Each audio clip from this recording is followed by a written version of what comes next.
All right, this episode of Enough About Me is on Monday, April 1st. Oh, hey, wow! Hey, there's a lot of something going on Starro, and vote for this guy for mayor. I'm a fucking asshole with my practical jokes on April Fool's Day. 617-779-7937. Tell me your best April Fool's joke right now. Let's go to the cows right now. Hey, Alan in Peabody, tell me your favorite story. Yeah, first of all, I want to say how much I like the show now that you guys are talking sports all the time.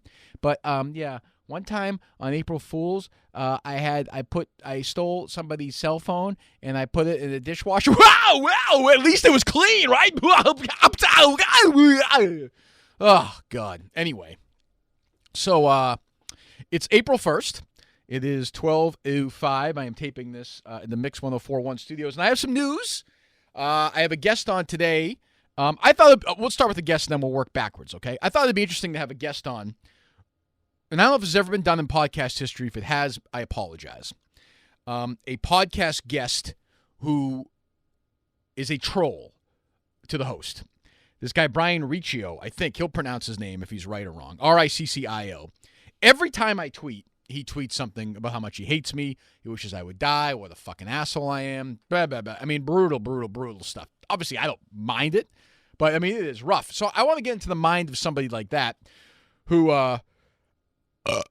claims to be this crazy left-winger and feminist and all this, but at the same time just fucking hates, has so much hate in his heart.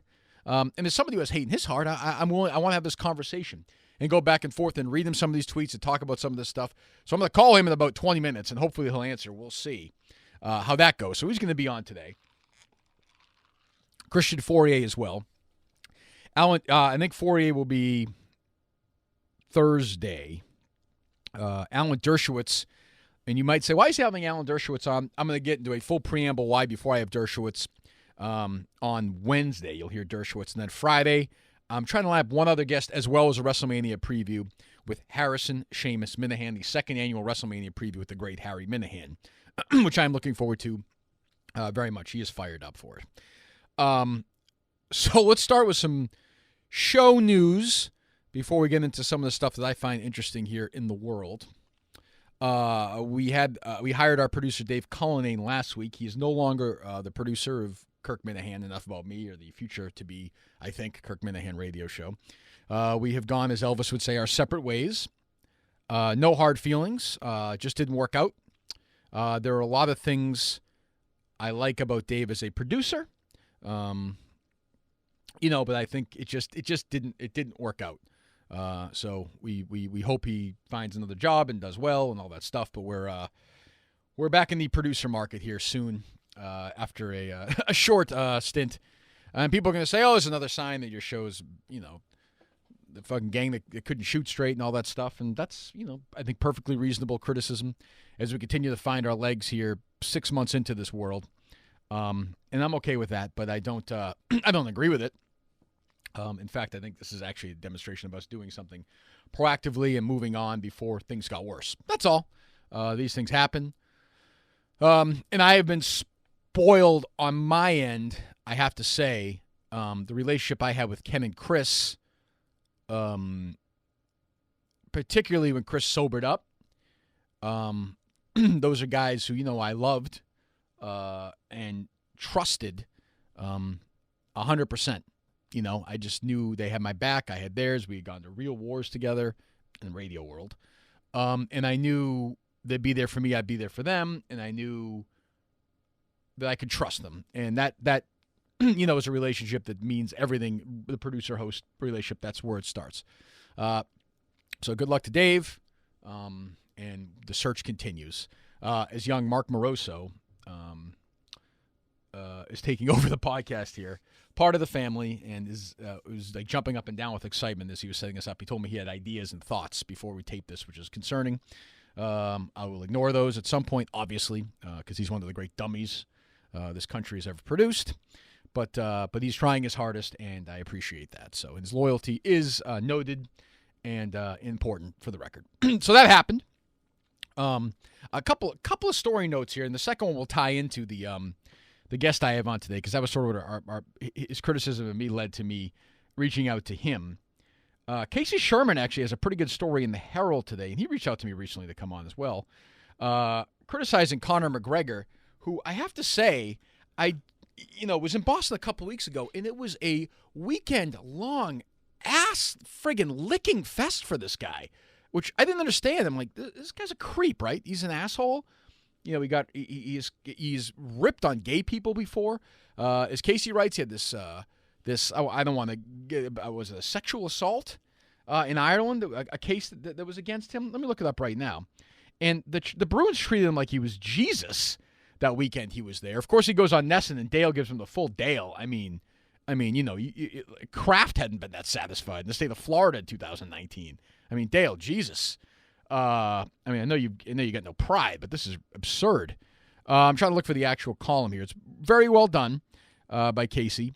Of course, Casey tweeted out the story, and he friggin' just tweets out a picture of the story. I'm like, the goddamn link. The fucking Herald's a pain in the ass enough to find the story. But I didn't get that when it happened. I didn't understand why people were bending over backwards for him. Here it is right here. It's Casey from the 31st. Please, Harold, don't do the pop-ups, Harold. Friggin' Jesus. Here we start again. Casey Sherman, here we go. Leave it alone, Harold. I'm giving you a second chance here. He dropped the first puck, Casey writes, and then was given the proverbial tongue bath by TV commentator Dale Arnold during a fawning interview between periods. I suspect that means periods of the game. The Bruins also flooded their Twitter page with McGregor glee tweets featuring flexed arm and fist emojis. Bruins declined comment on the matter. Once again, sports seems under the guts when it comes down to it. St. Patrick's Day, got his ass kissed all day. This all occurred before reports surfaced last week that McGregor is under criminal investigation back home. According to a New York Times report, McGregor is being investigated in Ireland after a woman had accused him of sexual assault inside a Dublin hotel. But you say, okay, so that was after all that. But this is not a guy who arrived without heavy baggage. He had been, as Casey writes, arrested with a charge of felony robbery in early March for Miami, pleaded guilty to disorderly conduct charges for attacking a bus in Brooklyn in 2018. You just wonder. Again, he had been photographed with a number of Irish gangsters, including David Byrne, a former training partner who was killed inside the Dublin hotel. Just weird Whitey Bulger kind of stuff. So if you look up Conor, so there's some of that stuff. And you look up Conor McGregor slur. I'm doing that right now on Twitter. Let's see here.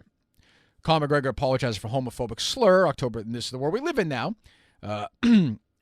All I'm saying is McGregor said about Artem Lobov is, all I'm saying is he's the F word, the gay slur for a homosexual.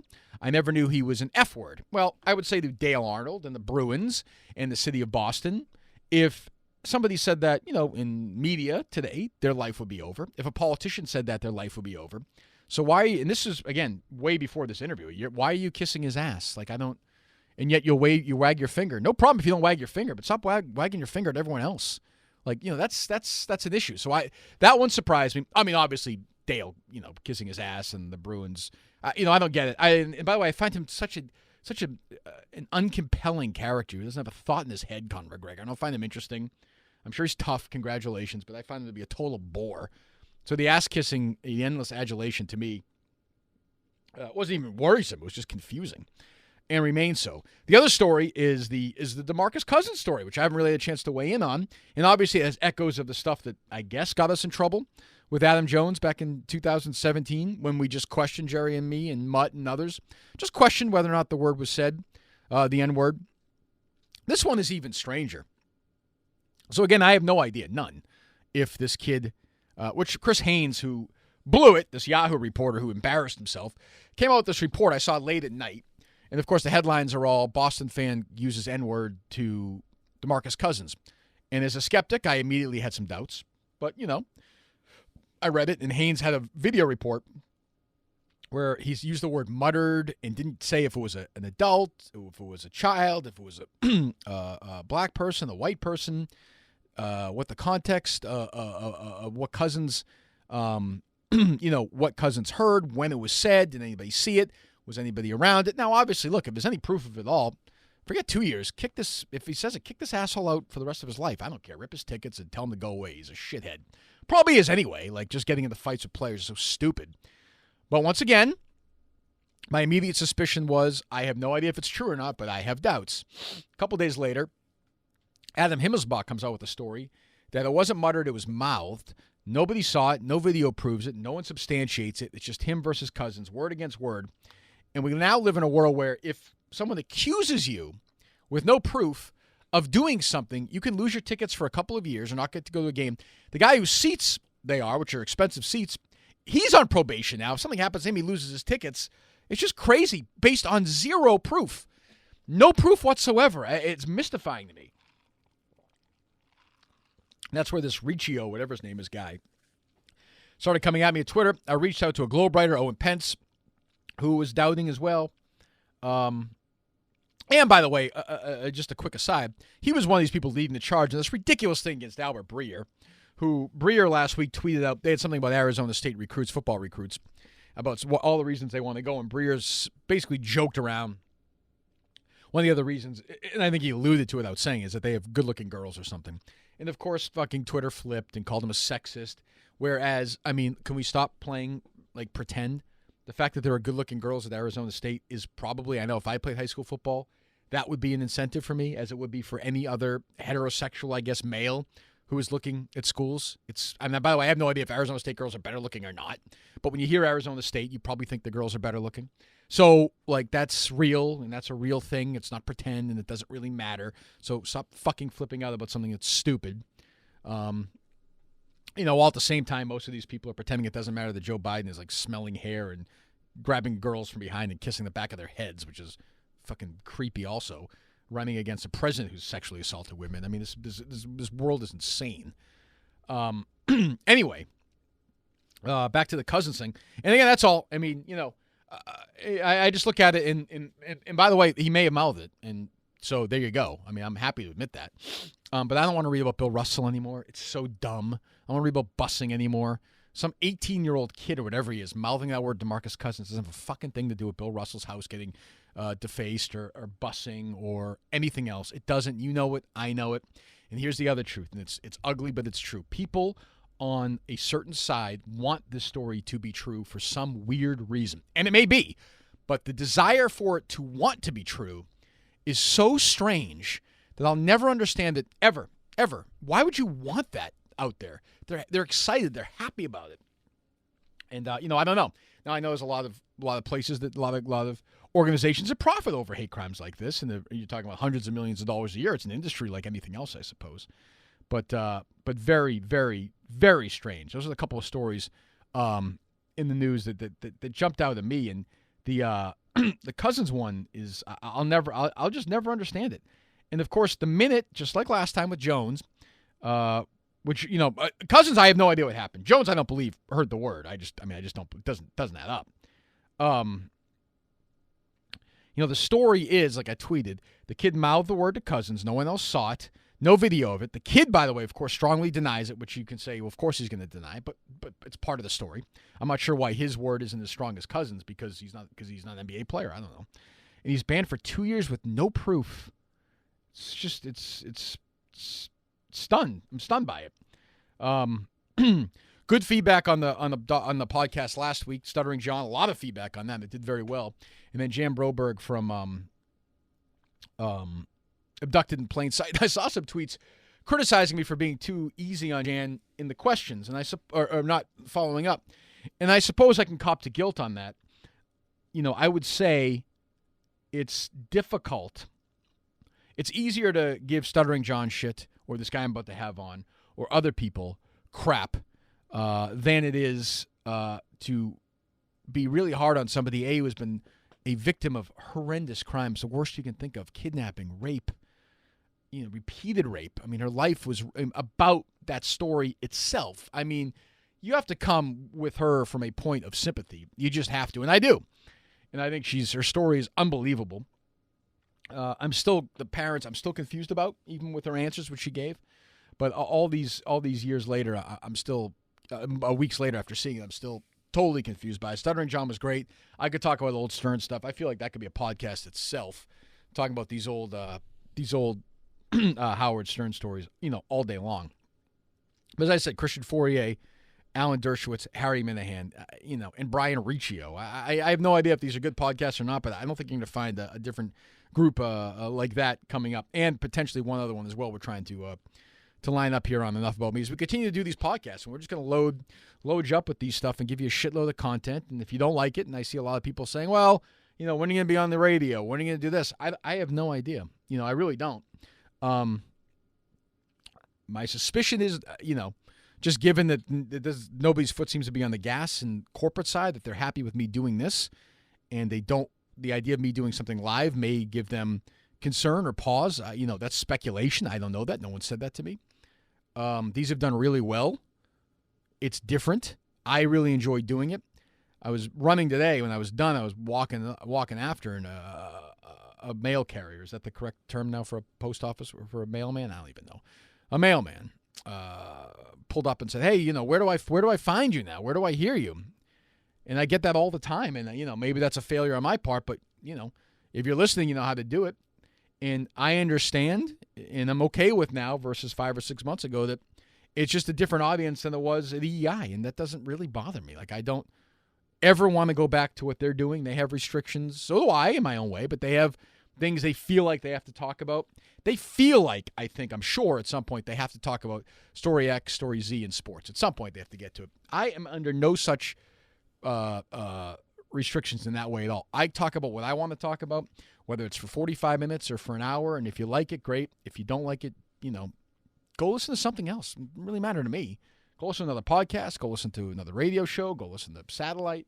It's all out there. It doesn't bother me at all. It doesn't bother me. As long as my audience is there and they're loyal, fantastic. But yeah, so those two stories kind of jumped out at me, the McGregor thing and the Cousins thing. The Cousins thing, again, to me, it has nothing to do with race. It doesn't. And I know it drives people crazy. It has to do with somebody, being punished with no proof. No proof. And Dershowitz is going to talk about that tomorrow with me, by the way. This ties in to the Dershowitz situation, oddly. We'll get to that tomorrow, but we're in a world now where it's guilty, guilty, guilty, guilty, and punishment before anybody takes a step back. I mean, just pretend this DeMarcus Cousins thing is put in front of a jury, and you have Cousins' word, which is, not a guy without the best reputation in the world, against all the other proof on the other side. No jurist in the world would sit there and say at that point, geez, you know what? I'm going to go with Cousins on this one. That's it, and that's all. I mean, he may, whatever. And I don't want to relitigate Adam Jones. I really don't. We did it forever. I don't care about it. It's just interesting to me. And then immediately when you see all the assholes, and those people on Deadspin are such motherfucking assholes. There's no question about that. Waving, like, they're so happy that this story comes out and they can call Boston racist and all that. And of course, we reached out to the Deadspin writer who did that, didn't respond. Owen Pence from the Globe didn't respond. Globe never responds. This publication never responds. When it comes down to it, no guts. They're happy to take shots, and then they won't respond. I'll get into more of that as well before we begin the podcast with Dershowitz tomorrow, which the Dershowitz podcast leading up to it, the backstory in that in itself should be like a friggin' 8-episode podcast series. You're not going to believe it. It ties into everything. So we're going to need a new producer. No idea if there's ever going to be a radio show or not. I hope there is. My guess is there's going to be some form of it that's not going to be 4 hours. I'm going to tell you that. But it'll be a couple of hours and a lot of podcast stuff. And the podcast stuff will start getting more interactive and sounding more like a radio show, I think, soon. That was one of the reasons we were so excited to have a producer. So now we have to do that again and sort of start over and see where we're at. So I think it's Brian Riccio, I think his name is. I'm going to give him a call here in a couple of minutes. I'll just give you a couple of examples before I get him on of things he has tweeted to me over the years. Let me see here. I'll give you one. Here's a decent one that he tweeted at me a while ago. Here it is. We were doing the Cullen ones. Nah, that one's not actually that funny. Well, put it this way. He calls Jerry Cancer Kazoo. That's the kind of sense of humor we're talking about here. I like watching a racist dickhead like Mini Brain admitting his gay love for an old, racist, drunken loser like John Dennis. Okay. Here it is. Here's one from May of 2018. Kill yourself then. You've obviously realized that your lot in life is to hang around this town until you get sick of your shit and you go back to being a fluffer in gay porn, which is where I believe they found you in the first place. Well, first of all, Kirk Minahan, was never a fluffer in gay porn. That's absurd challenge. Absurd thing to say. I was a quality character, never a leading man, a good character actor in gay porn. I was like I'm trying to think of, like almost like a Gary Oldman of gay porn. Like I could do British. I could do any of that stuff. I was in Foreskin Gump. I was in Edward Penis Hands. For 5 or 6 years, I was one of the best working supporting actors in gay pornography. Never a fluffer. Never a fluffer. Didn't do anything when the camera was off. When the red light was on, it was go time. So stuff like that. So I just thought it'd be interesting. And again, if somebody else has done this before, that's on me. I don't know. But a hater, a real troll, and the host having just a conversation about it, because I am interested to hear this thought process from this person. So we're going to do that on this episode of a busy week. And by the way, tweet at me at Kirkman if you have any podcast guest ideas or any thoughts about the podcast. Obviously, subscribe and give a review, and go to Stitcher or iTunes and go to radio.com as well. All those places to hear enough about me. And I want more feedback on what you think about it as well. I am trying hard to be more interactive here on social media as I continue to do this. And I've seen a bunch of people say, hey, would love to see you on this podcast or that podcast. Joe Rogan, I've seen a few times. Obviously, I would love to do that. So, stuff like that. If you have any ideas in that way as well, happy to have that conversation. So here we go. Another week of Enough About Me kicks off. All right, we're back here. How do you pronounce your last name, Brian? Riccio. Riccio. Okay, so I had it right in the open. We did the former what was it? At Trump Watching One or whatever it was. It's since been deleted. Now a different. What happened to the old Twitter account? I had incurred the enmity of a certain White House official through a tweet, and I think that's why I had been suspended.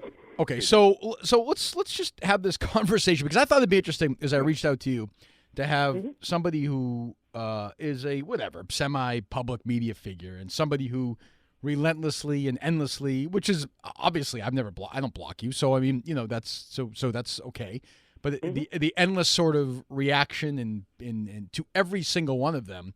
I'm just curious as to the mindset. That's all, and it's not even really a criticism. Look, you can't. If you're me, in the past, a couple of years ago, I would block people. I would do this, but now, I can't call people out and then become this block fucking master and this asshole and say fuck you, don't do this, and go after this guy and whatever. So I'm just curious as to the thought process. That's all. Well, I get that. I don't block anyone either. So I my issue with you, Kirk, is that I just feel that you have this tendency to hang on to things from your past, like the Murchison Leung thing. Okay. And then, but here, so I guess Brian, my point to that is just don't what do you? So that obviously is something that bothers me. Why do you give a shit if it bothers me so much? Who cares? I'm sorry, what? Why do you care? If it bothers me so much, I hang on to it. Don't follow me. Why do you care if it bothers me?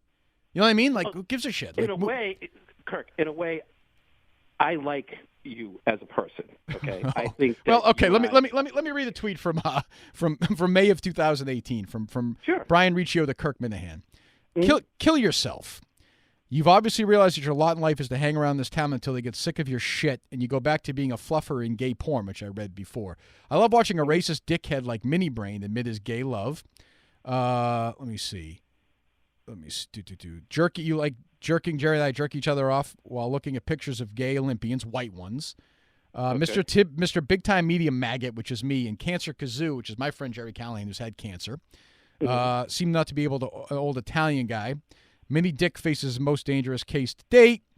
So, I mean, I would say when I read that, it seems difficult for me to believe. And I don't care if you like me or not, but that does. No, I get that. But when you tell me to kill myself, and you're welcome to say that. Others have. It's hard. Would you see why it might be hard for me to believe that before we kick this off that I might not find that to be true? I get that. I get that you might feel that that's not true. But okay. Again, I said I liked you, and do I exhibit that level of vitriol anymore towards you? Well, Oh, I don't know. Certainly you've gone at me. Even the other day with the DeMarcus Cousins stuff, you were back at it. Which again, Brian, I'm not. This is not something where I'm telling you don't tweet. You can tweet at me 50, 100, 3,000 times a day. I just thought the listeners would say, "Geez, this is interesting." Maybe I'm like I said in the open. Maybe I'm wrong. I've never heard a conversation like this between sort of not an unknown, but whatever you do, whatever I do, sort of this back and forth between a guy who does this relentlessly. And somebody, because I think most people are like, well, I'm going to block. I mean, I'm guessing you've been blocked by almost everybody, right? Mm-hmm. Yeah. So no, not almost everyone, but still. You know what I mean, though. I mean, so I'll put it this way: why do you call Jerry Callahan, who is my friend, Cancer Kazoo? Where's the humor in that? I'm not trying to be humorous. Well, what's the point of it? I'm trying to make the point that Jerry is a racist.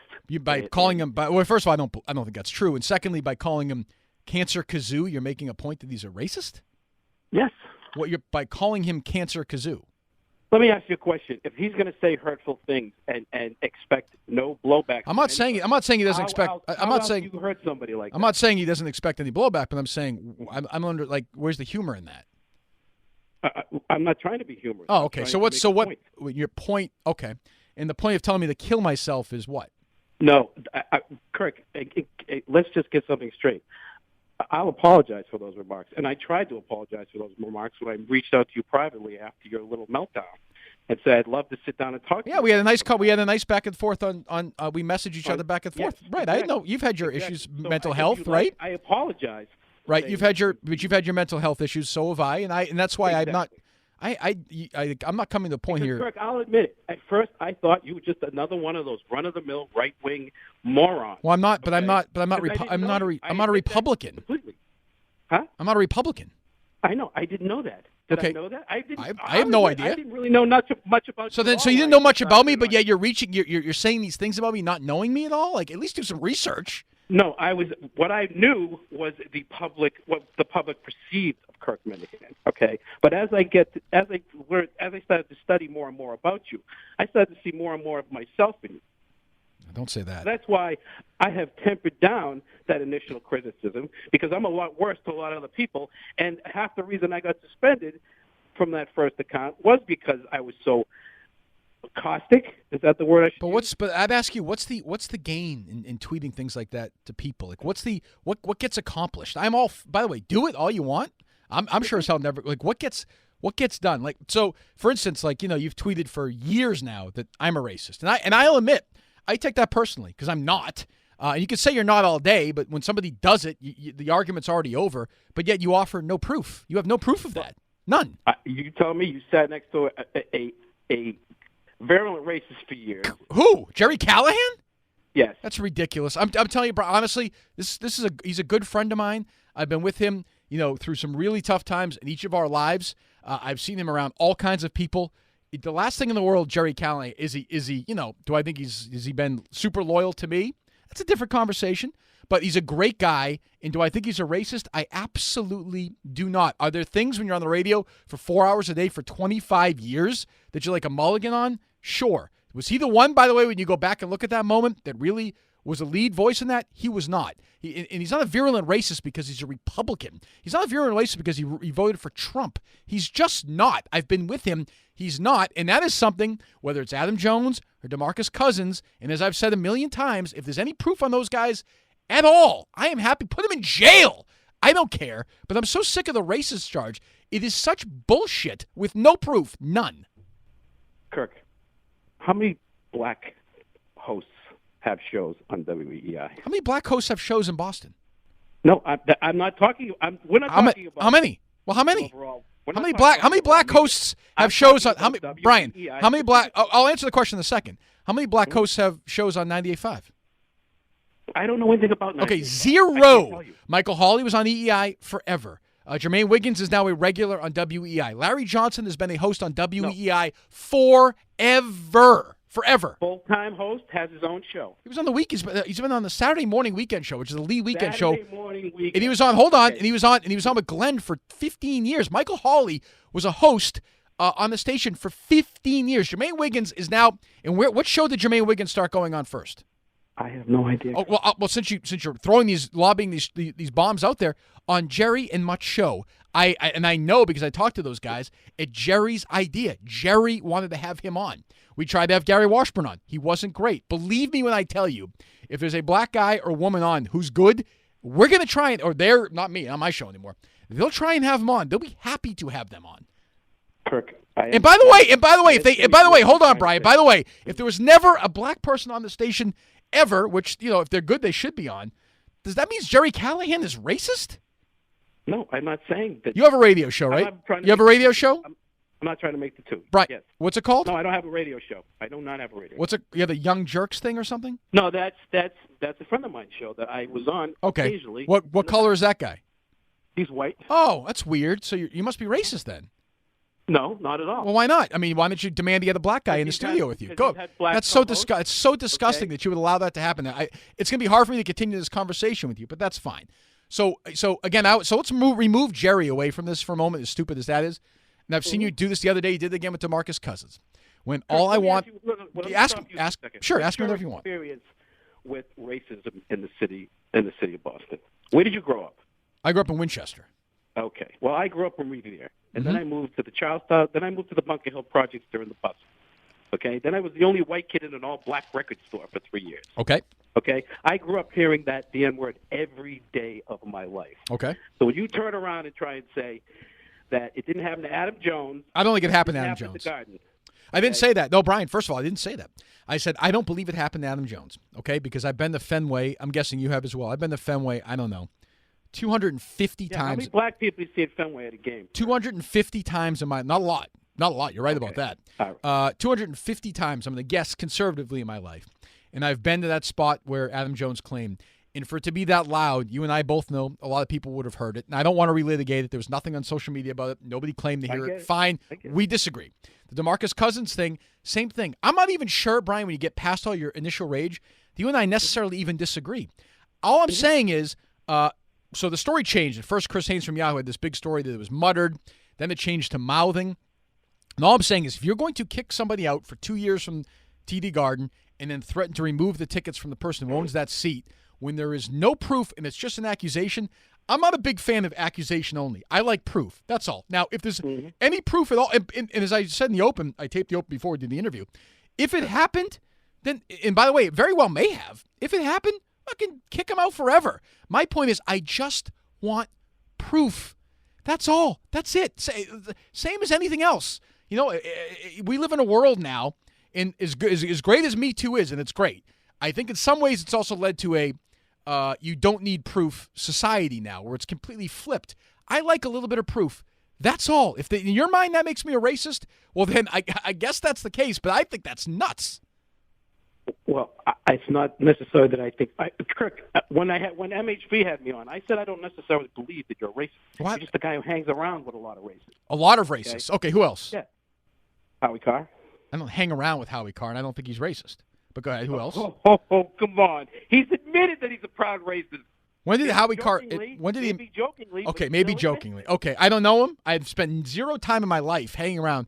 I've done two podcasts. Record your thing at his studio? I've done. No, I don't. As I said today, I'm at the Mix 104 studio. I don't record with Howie. I recorded. Okay. Recording at somebody's studio is also not hanging out with them. So a lot. Okay. So Jerry, who I disagree with. Howie, who else? Dino, who I'm not friends with at all. And by the way, famously not friends with him. And I don't think I've never heard him say a racist thing ever. So who else? You don't read his Twitter timeline? I don't. I actually don't. He blocked me, so I don't follow him. What? He blocked me, so I don't follow him. Why would he block you and not me? Well, because we had a big falling out. Maybe he unblocked me since, but I don't follow him. Who else? That's about it. Okay, so a lot are three, of which all I disagree with. So I guess so. Okay. So this is sort of what I'm saying is why I don't really get angry at you when I go back and forth, because I sort of know that you're coming from a point where you don't know what you're talking about. So at least you'd agree that you don't really know what you're talking about. You said at the beginning. You said you didn't know. No, I don't know enough about the station. Okay, I feel I know enough about the personalities involved. Okay. Mm-hmm. That's it. Okay. So what would you like me to say? No, I'm just curious as to the thought process. That's all. I guess you've done that. So you don't have any specific examples of me being a racist, though. See, I like how you always seem to get into that. Yeah, always getting those tricky specifics when somebody lobs a charge at me. What's that?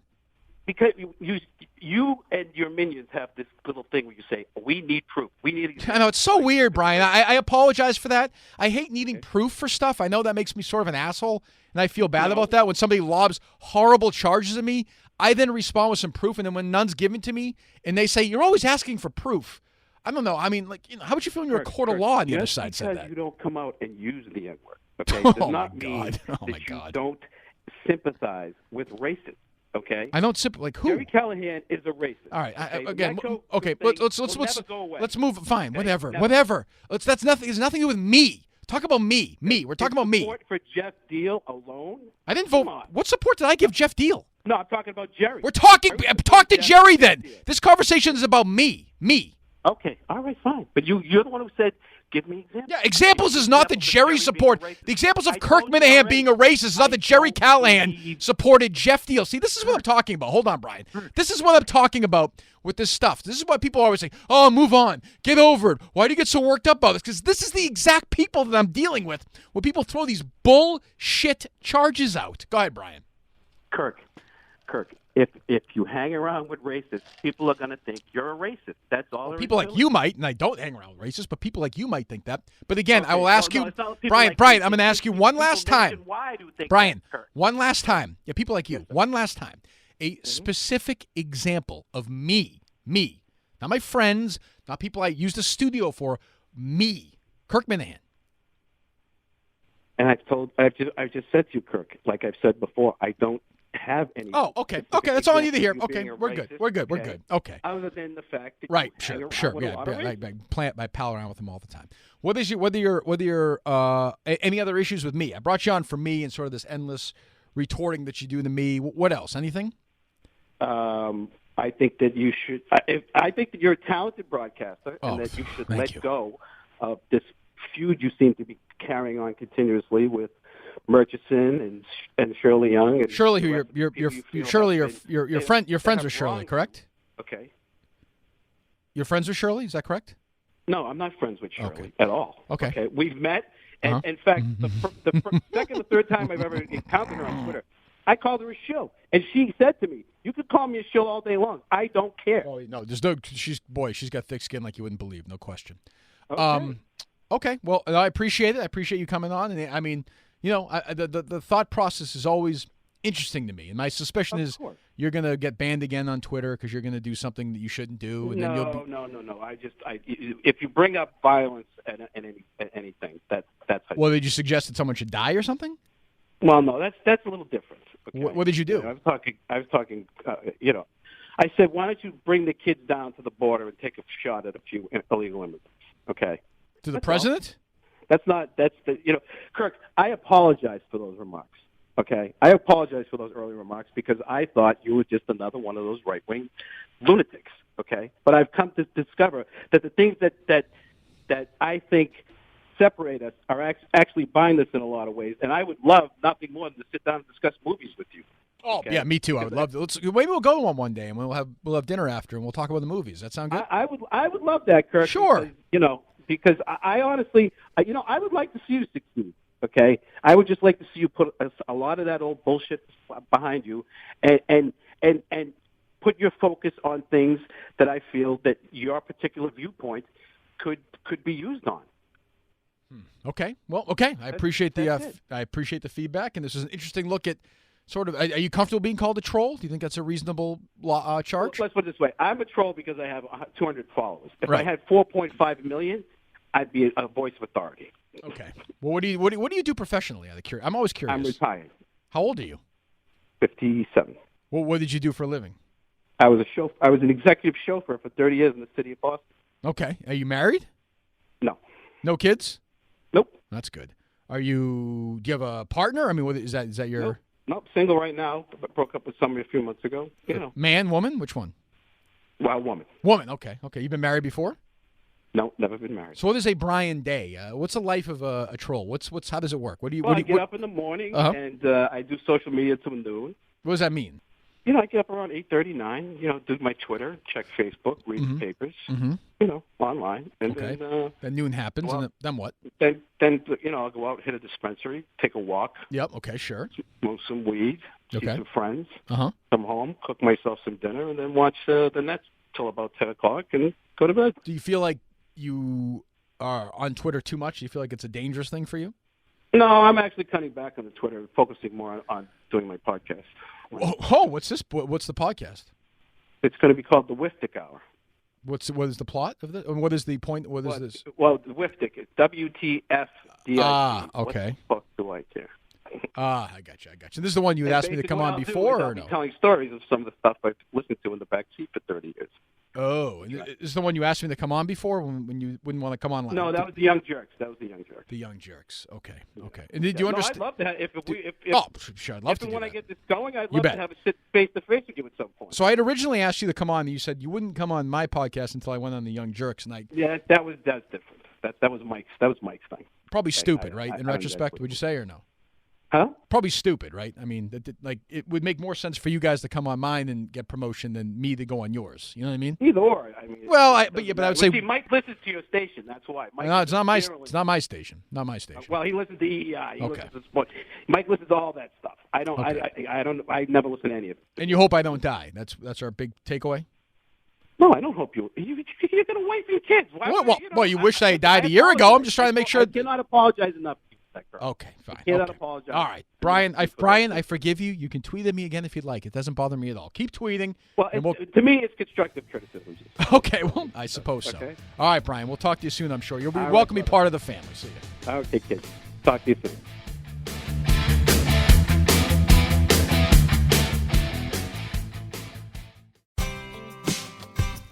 Each of us has a purpose. We are destined to do something meaningful, not only to support our loved ones, but to positively impact our communities throughout the country. What do you think a private Christian education looks like? Grand Canyon University offers over 175 high-quality online programs across 9 colleges. Find your purpose at Grand Canyon University. Visit gcu.edu.